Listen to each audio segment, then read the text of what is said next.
Vamos fechar os olhos e, apesar de toda a nossa correria, de todas as ocorrências que hoje nós tivemos, vamos agora dedicar a nossa atenção, nosso pensamento ao estudo preparatório para a reunião mediúnica.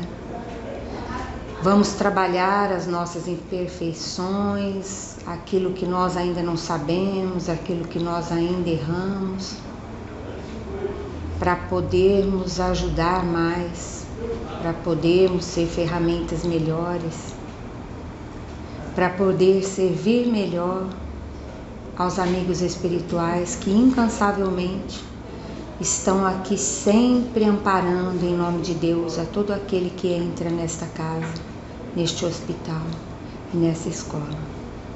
Por isso nós pedimos a proteção de Deus para o nosso estudo, a companhia do Mestre amado Jesus, e que Ele ampare, proteja todas as reuniões, todos os atendimentos, que dirija todos os trabalhos que serão realizados nessa noite.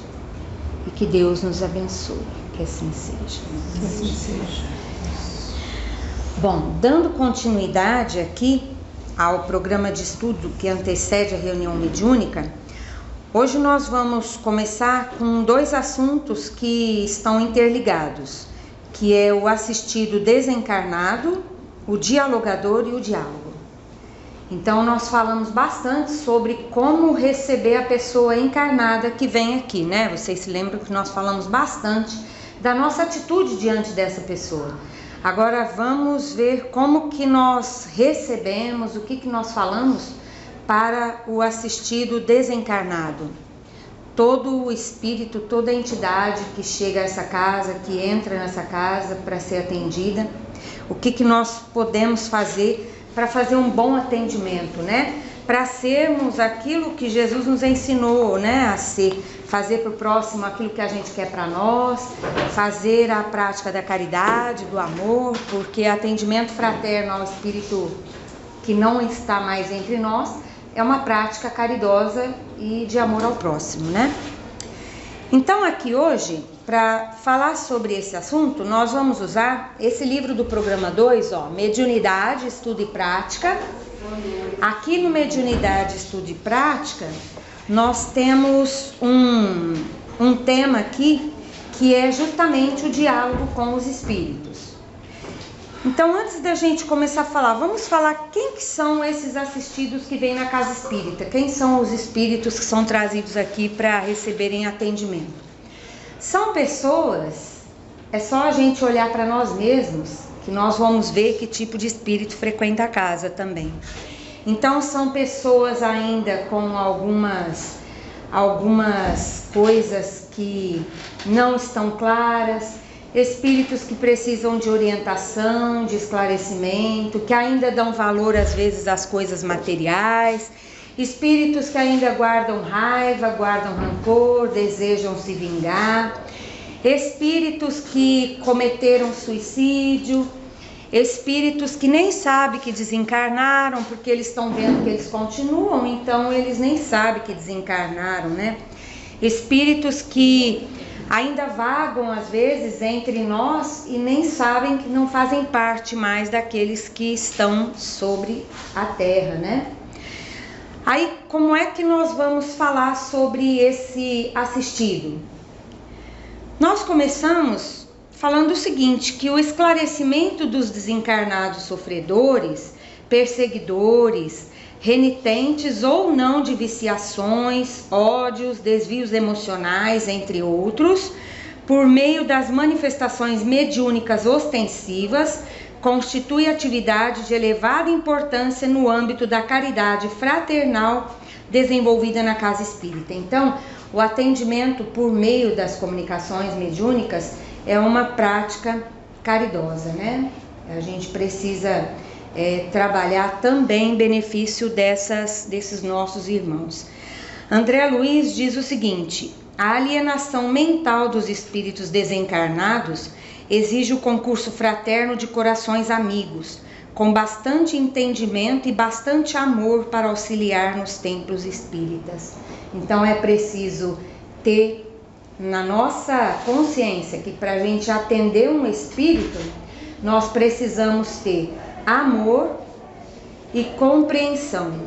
Nós não devemos julgar, nós não devemos querer condenar, nós não devemos querer analisar o que ele fez ou deixou de fazer, porque isso não nos cabe, não é da nossa alçada. Se ele está aqui é porque ele merece receber o amparo divino, e aqueles que ainda não estão, um dia vão poder vir também. Então, nesse contexto, surge a figura do doutrinador ou dialogador, como sendo um médium.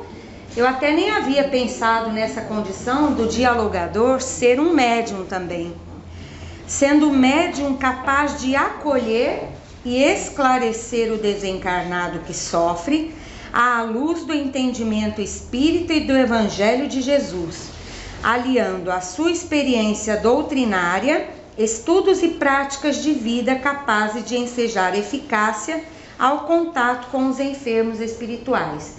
Então, quem faz o diálogo, ele fala que também tem uma mediunidade que é a da intuição. E assim como as outras mediunidades, ela também vai sendo desenvolvida com a prática. Então, durante o estudo, nós vamos ver que ele orienta o seguinte: a pessoa que está fazendo o diálogo, ela tem que estar atenta às duas coisas. Uma é ouvir o que o espírito está dizendo, com bastante atenção, para entender qual é o objetivo ali, o que é que precisa ser trabalhado. Enquanto ela ouve o espírito, ela tem que ficar atenta para as intuições que vão sendo dadas para ela saber falar com ele. Porque às vezes você não vê, né? Você não tem a visão, mas você tem condição de ouvir, porque na verdade, lembrem que quem dirige todo o trabalho são os espíritos, não somos nós. Nós trabalhamos aqui a parte que nos cabe, né, de recepção dos encarnados e tudo, mas quem administra, quem vai se comunicar, quem não vai, como vai suceder, são os espíritos, são eles que organizam tudo. Então ele fala aqui que a pessoa que está fazendo o diálogo tem que ficar atenta, porque ela está também ali ouvindo, não apenas a entidade que está se comunicando, mas tem ali a equipe que está trabalhando na casa, os responsáveis, e eles vão falando para a pessoa como proceder, o que deve ser indicado para aquele irmãozinho. Então existem 3 palavras que são usadas e não tem assim distinção entre elas não, mas doutrinador, dialogador e médium esclarecedor são a mesma coisa aqui, da maneira como nós estamos estudando, tá certo? Ele fala aqui também que essas palavras significam diálogo fraterno ou de esclarecimento evangélico doutrinário. Então, o que é que nós fazemos quando nós recebemos ali um irmão para conversar? Nós falamos com ele, tendo como base o Evangelho de Jesus, aquilo que Jesus nos ensinou. Aqui, no caso, ele diz o seguinte, que na equipe em serviço, os médiuns esclarecedores, mantidos sob a condução e inspiração dos benfeitores espirituais, são os orientadores da enfermagem ou da assistência aos sofredores desencarnados. Então nós estamos ouvindo, estamos sendo como que enfermeiros a serviço da espiritualidade.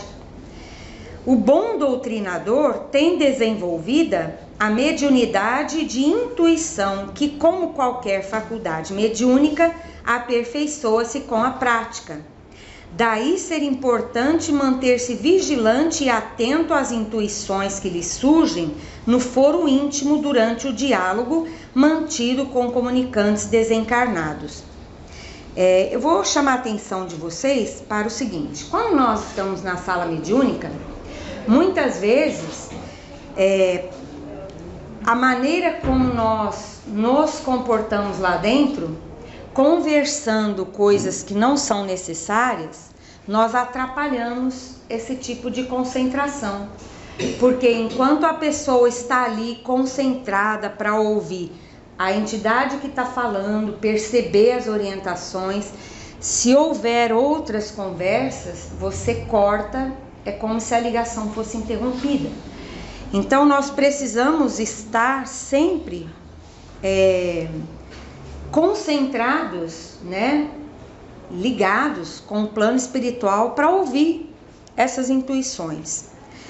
O médium esclarecedor deve esforçar-se para desenvolver outros recursos úteis à boa execução da tarefa. Então, o que mais que a pessoa que faz diálogo tem que trabalhar em si mesma para ajudar a entidade? Paciência, tolerância, que acalmam e acolhem irmãos sofredores. Assim, às vezes a gente vê uma pessoa fazendo um diálogo e a pessoa fica como se fosse, ela tá brava com o espírito, ela quer que o espírito vá embora logo. Ela não tem paciência de ouvir. O espírito quer falar, ele quer contar o que ele sente e a pessoa não deixa o espírito falar e logo quer mandar ele embora e fica brava com ele, como se estivesse dando uma bronca num filho, qualquer coisa assim. A gente precisa ouvir, acolher com carinho. Precisa estudo espírita sedimentando sólida base doutrinária necessária para neutralizar quaisquer tentativas de introdução de modismos e equívocos à prática espírita. Naquele seminário que o Flávio fez, ele falou bastante sobre a intenção de entidades que são muito inteligentes e muito organizadas em atrapalhar qualquer trabalho organizado da nossa parte, também da espiritualidade bondosa, né? E assim, sinceramente, se a gente não se cuida, a gente cai mesmo, a gente vai na onda deles, né? Precisamos também benevolência, afabilidade e simplicidade durante o trato com os espíritos comunicantes. Manutenção de clima de simplicidade, otimismo e fraternidade ao conversar com espíritos mais rebeldes, revoltados ou que buscam vingança, amparando-se na certeza do auxílio prestado pelos orientadores espirituais. Atenção à problemática apresentada pelo espírito e, ao mesmo tempo, envolvimento em vibrações harmônicas, a fim de que o médium exercite também a sua capacidade de auxiliar com proveito. Então, se enquanto está havendo diálogo, as pessoas firmam o pensamento, firmam a concentração em benefício de quem está sendo ali ouvido, o efeito é muito mais salutar. Aí se as pessoas esquecem que elas estão ali também para amparar, né, e dar suporte, achando que quem tem que se concentrar é só ali quem está envolvido na comunicação, aí é que começam as coisas que atrapalham, né? Enquanto eu estou aqui fazendo um diálogo, aí tem às vezes pessoas conversando e aí não estão prestando atenção. E aqui ele orienta que todo mundo tem que prestar atenção e mandar vibrações. Não é só quem está fazendo o diálogo. Então a gente precisa ter esse cuidado que dentro da sala mediúnica, ali o trabalho é assistir as pessoas que estão ali para ser orientadas. Não é para a gente ficar conversando o que pode esperar para conversar, senão a gente distrai a atenção. E enquanto está tendo diálogo, se você está falando que você não está ouvindo o que eles estão falando, você não pode ajudar mandando vibrações para aquele espírito, para ajudar a tratar dele. O encarnado, encarregado do diálogo, deve conscientizar-se do esforço de combate às próprias imperfeições morais, trabalhando na aquisição e no desenvolvimento de virtudes, pois o seu comportamento no bem e as suas atitudes equilibradas apresentam um significativo efeito moral sobre os espíritos com quem dialoga. É mais ou menos assim, nós sabemos que os espíritos conhecem o nosso interior, eles sabem o que a gente faz, como a gente age. Aí vocês pensam que se eu não tenho moral, como é que eu quero conversar com o espírito e quero que ele respeite aquilo que eu estou dizendo? Se eu não tenho moral para pedir a ele o respeito, né? Como é que eu vou orientar alguém se eu não faço, se eu não me esforço por me melhorar? Então ele não vai me ouvir, né? Não vai me respeitar.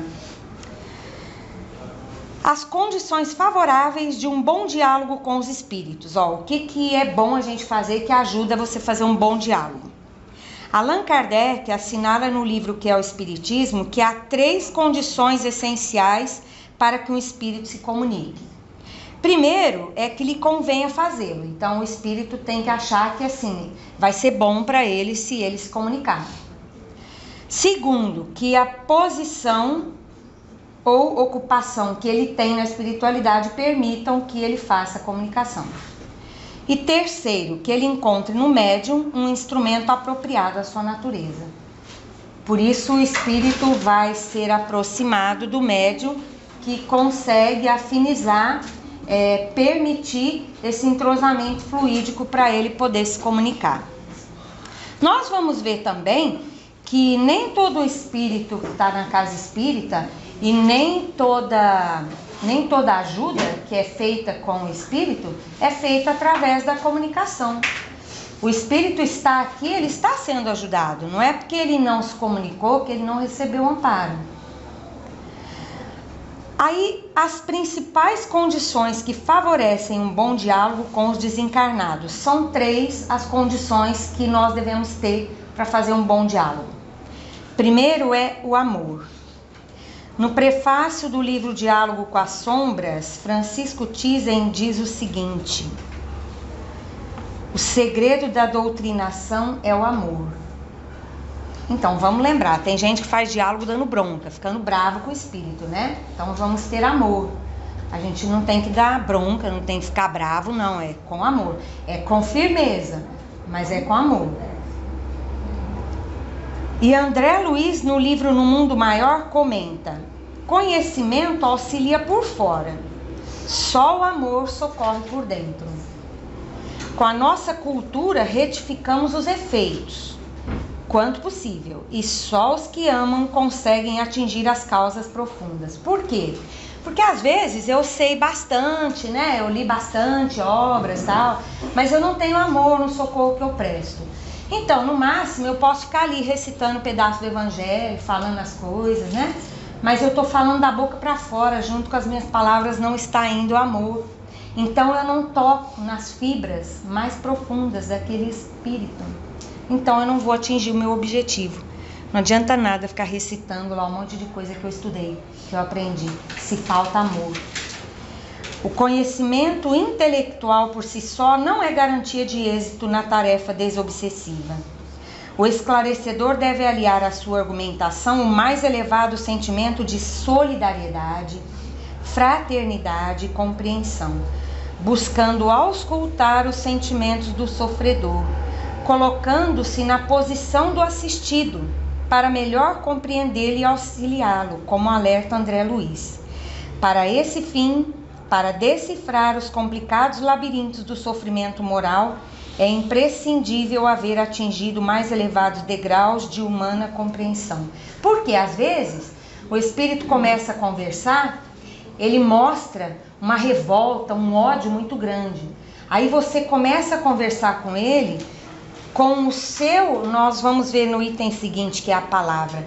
Você emana para ele esse amor, que você está fazendo aquilo com amor, então você atinge as fibras mais íntimas dele, e aí, de repente, durante aquela conversa, nós vamos assistindo que daquela vontade que ele tinha de fazer o mal e aquele ódio, ele vai mudando e às vezes termina chorando, porque ele foi tocado no seu mais profundo sentimento.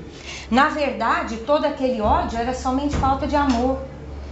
Muitos desses nossos irmãos há tanto tempo não têm um gesto de carinho, um gesto de amor, que eles se fecharam e se protegem às vezes com muita raiva, porque eles já sofreram muito, eles já foram muito magoados.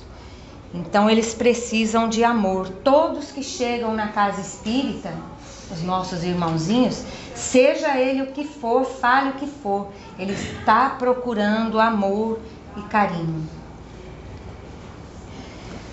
A palavra, ó, outra coisa, porque aqui nós vamos ver, ele diz o seguinte, que no atendimento mediúnico a espíritos necessitados, a palavra expressa tanto o que dizer, quanto o como dizer, né? Vocês entenderam bem isso?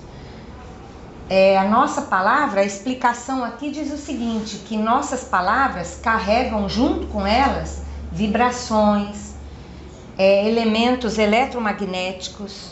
Nós envolvemos a pessoa, por isso quando você briga, quando você xinga, além da palavra, você está mandando junto muitas vibrações terríveis. Você está mandando um magnetismo que vai afetar a estrutura psíquica do outro. Então ele diz aqui que a maneira como a gente conversa com o espírito também é importante. Deve ser pronunciada a palavra num tom de voz harmônico, tranquilo, destituído de afetação nem imposição, na forma fraterna como a de quem conversa com um amigo ou familiar momentaneamente distante do equilíbrio. Então, o que ele está dizendo aqui? Que quando nós falamos com a pessoa, não é para a gente se exaltar, né? Às vezes a gente fica nervoso, fica desequilibrado, e aí você fala alto, você quer mandar, você quer que a pessoa faça do jeito que você está mandando. Nós não podemos adotar essa atitude com os espíritos. Por mais que ele esteja ali surdo ao que você está falando, mantenha a paciência, aquele tom tranquilo de quem não se alterou. Você vai conversando com ele, envolvendo nos sentimentos de amor, porque é assim que a gente consegue ajudar.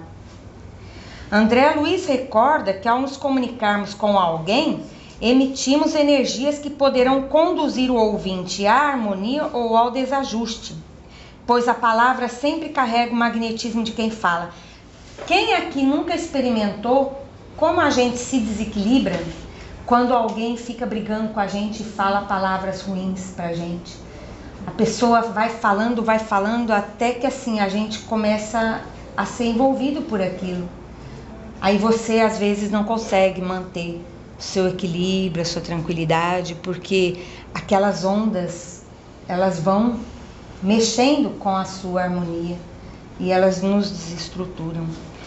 Aí o André Luiz então diz que a palavra, qualquer que ela seja, surge invariavelmente dotada de energias elétricas específicas, libertando raios de natureza dinâmica.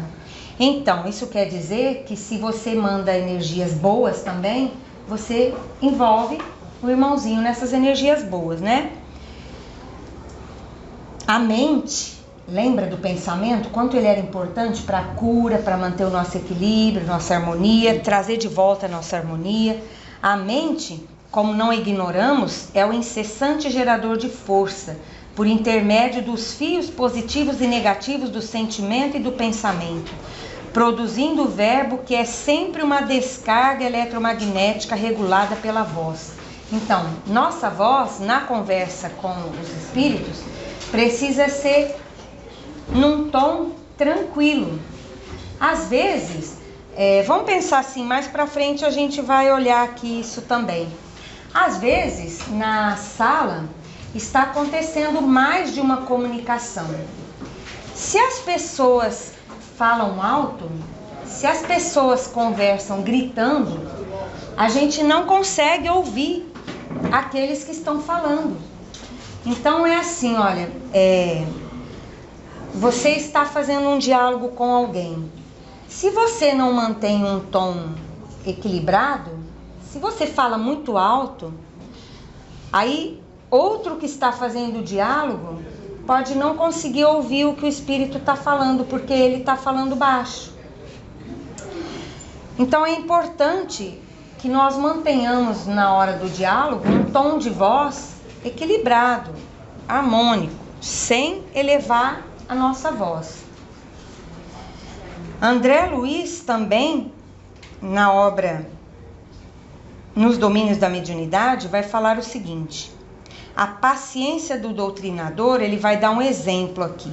A paciência do doutrinador sensibilizava-nos, não recebia Libório, que seria um irmãozinho daqueles assim que ainda está muito perturbado, qual se fora defrontado por um habitante das sombras, suscetível de acordar qualquer impulso de curiosidade menos digna. A outra coisa que ele fala aqui, quando nós estivermos conversando com o Espírito, a nossa conversa não pode ser movida pela curiosidade de saber o que aconteceu com ele, o que ele fez, a título daquilo que aqui na nossa terra nós ainda fazemos bastante, fofoca, né? Nós gostamos muito de ouvir o que os outros têm para contar, mas é mais por curiosidade do que vontade de ajudar. Então, na hora que nós estamos fazendo o diálogo, nós não podemos ter, na hora da nossa conversa, o interesse pela história daquela pessoa, para saber tudo que aconteceu, o que ela fez, como ela fez, porque não é esse o nosso objetivo ali, né? Ainda mesmo descontando o valioso concurso do mentor que o acompanhava, Raul emitia de si mesmo sincera compaixão, de mistura com inequívoco interesse paternal. Então, o dialogador, no caso, estava emitindo, junto com as palavras, um amor muito grande por aquele espírito, como se fosse um filho. Acolhia o hóspede sem estranheza ou irritação, como se o fizesse a um familiar que regressasse demente ao santuário doméstico. Talvez por essa razão, o obsessor a seu turno se revelava menos agastadiço. Ante o argumento enunciado com sinceridade e simpleza, o renitente sofredor pareceu apaziguar-se ainda mais. Então, conforme ele foi conversando com o obsessor, que estava muito irritado, com muita raiva, ele foi envolvendo esse obsessor com o seu amor, como um pai por um filho, e ele foi conseguindo que ele ficasse menos nervoso, menos agitado. Jatos de energia mental partidos de Silva alcançavam-no agora em cheio no tórax, como a lhe buscarem o coração. Sob o sábio comando de Clementino, falou o doutrinador com afetividade ardente. Então ele se dirigiu ao irmãozinho infeliz: Libório, meu irmão. Essas 3 palavras foram pronunciadas com tamanha inflexão de generosidade fraternal que o hóspede não pôde soptar o pranto que lhe subia do âmago. Então, esse amor tão grande, quando chamou o irmãozinho aí de irmão, foi suficiente para tocar aquele coração que já estava há tanto tempo aí acostumado à raiva, ao ódio, né? E ele se deixou atingir. E Emmanuel, no livro Consolador, diz o seguinte: assim, não basta doutrinar o espírito no sentido de transmitir-lhe informações ou ensinar-lhe algo. É importante evangelizar. Para doutrinar, basta o conhecimento intelectual dos postulados do espiritismo. Para evangelizar, é necessária a luz do amor no íntimo. Na primeira, bastarão a leitura e o conhecimento. Na segunda, é preciso vibrar e sentir com o Cristo. Então ele diz o seguinte, Emmanuel, que para você conseguir alterar a situação daquele espírito, não basta você ficar recitando tudo aquilo que você estudou nos livros espíritas, não. Você precisa também, junto com as palavras, enviar muitas vibrações de amor, de carinho, porque aí você consegue envolver e, vamos falar assim, a gente amolece aquele coração endurecido com o amor, né? Para a semana que vem a gente continua falando da outra coisa que é importante na hora de conversar com o espírito, que é a prece, o passe e as irradiações mentais, tá bom? Porque ele vai falar aqui que às vezes existem situações em que o espírito está tão endurecido que não adianta falar nada com ele, então logo ele é magnetizado para dormir, colocado para dormir. Ou então, uma outra condição, ele também pode ser induzido a recordar aquilo que ele está com raiva, às vezes, né? Ele vai lembrar da cena como foi de verdade e ele vai ver que ele não tem razão em odiar daquele jeito, né? Muitas vezes nos livros do André Luiz isso aconteceu, né? A gente viu nas histórias várias vezes os irmãozinhos lembrando de coisas do passado, né? E aí eles desmontam ali, né? Tá, então na semana que vem a gente continua aqui, tá?